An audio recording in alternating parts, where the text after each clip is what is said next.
한국의 현대사회는 어떤 모습일까? 우리가 살고 있는 대한민국이라는 국가와 사회는 어떤 특징을 가지고 있고 어떤 문화를 형성하고 있을까? 그리고 앞으로 미래는 어떻게 변화하게 될까? 이 책은 그에 대한 답을 데이터로 캐어내서 정리한 것이야. 요즘 나는 나 자신을 아는 것의 중요성에 자꾸 눈길이 가. 여러 책을 읽으면서도 그 주제가 계속 눈에 보이기도 하고 내 생각을 말하고 정리하는 일을 하는 이 유튜브 작업 중에도 자꾸만 그 주제가 하나의 중심으로 간통하고 있음을 보게 돼. 결국 자신을 아는 것이 본질이 아닐까?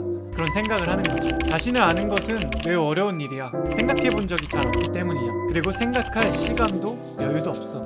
이 말은 사실 잘못됐어. 정확히는 시간이 없는 게 아니라 많은데도 불구하고 다른 것에 자꾸 정신이 팔려 그런 생각조차 하지 못하는 것이지.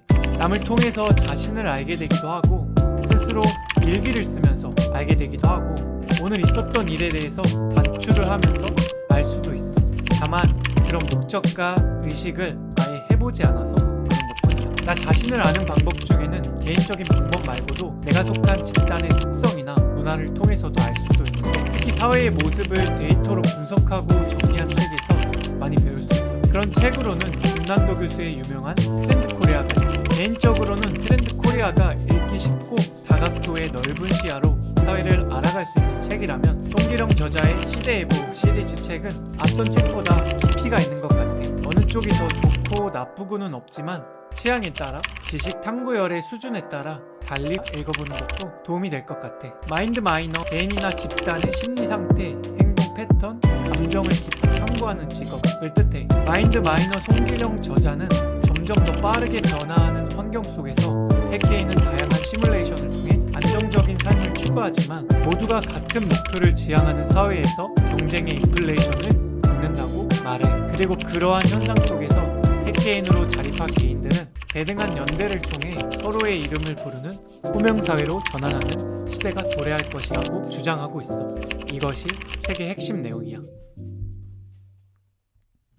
오늘날 우리 사회는 거대한 회전목마와 같다고 볼 수 있어. 모두가 더 나은 성공을 찾아 이 거대한 기계 위에 몸을 실지. 하지만 그 기계는 멈출 줄 몰라. 쉼없이 같은 곳만 빙빙 돌아. 부모 세대는 자녀들에게 회전목마의 가장 앞자리에 앉히기 위해 애를 써. 목마 자리는 소수에게만 한정되어 있기에 그 목마에 타지 못한 다수의 탈락자들은 열패감을 느끼며 회전목마 자리에 앉기 위해 아주 어릴 적부터 성인이 되어서까지도 끊임없이 자신을 올가매. 더 빨리 더 멀리 나아가야 한다는 환상 속에 우리 모두는 경쟁의 굴레에 갇혀버렸다는 것이 책에서 말하는 현 시대의 모습이야. 이제 현대는 초연결 사회가 되었어. 전 세계를 한순간에 볼 수 있는 유리구슬이 각자 소나기에 주어진 것이야. 그 구슬을 통해 누군가의 성공한 모습을 보면서 나도 그들처럼 빛날 수 있다는 희망을 품게 되지. 그러나 이 유리구슬은 끊임없이 자신이 되고자 하는 모습, 누군가 쉽게 돈을 벌었다는 소식을 듣게 만들어. 누구나 모든 것을 욕망하도록 부추기는 메시지가 아침부터 저녁까지, 눈을 뜰 때부터 눈을 감을 때까지 매 순간 우리 곁에서 우리에게 전달되는 시대가 된 것이야. 이미 유리구슬에 중독되어 살아있는 좀비가 되어버린 개인들은 뭔가를 잃어야 한다는 강박에 빠져 헛된 노력만을 하거나 아예 모든 것을 포기해버리고 방구석에서 변명하는 사태가 벌어졌어.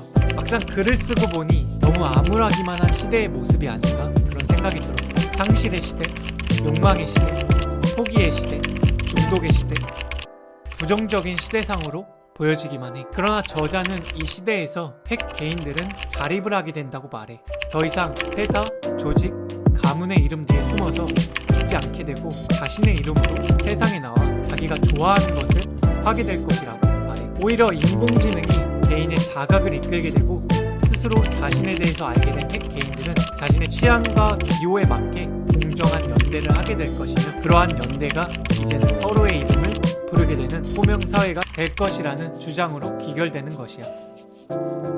암울한 현실에서 낙관적인 미래가 도래하는 결말, 이 희망적인 결말이 나오기 위해서는 결국 개인이 스스로를 잘 아는 것에서부터 시작돼.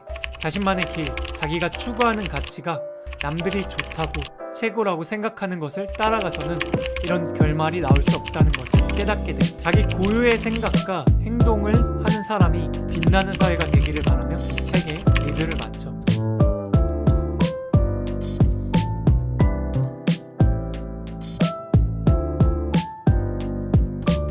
자신의 일을 사랑하는 사람은 어느 것 하나도 함부로 하지 않습니다. 이른 새벽 까다롭게 선별해온 밀가루에 신선한 버터와 우유를 넣어 호흡을 가다듬고 정성스레 반죽한 뒤 달궈진 오븐에 넣고 딱 맞게 부풀어 오른 빵을 구워내면 이내 그 고소한 냄새에 이끌려 찾아온 이웃들은 한 덩이씩 사안고 갑니다. 매일의 이식처럼 구워내는 빵은 아침을 깨우는 신호처럼 동네의 풍경을 바꾸기도 합니다. 명장의 숙련과 정성에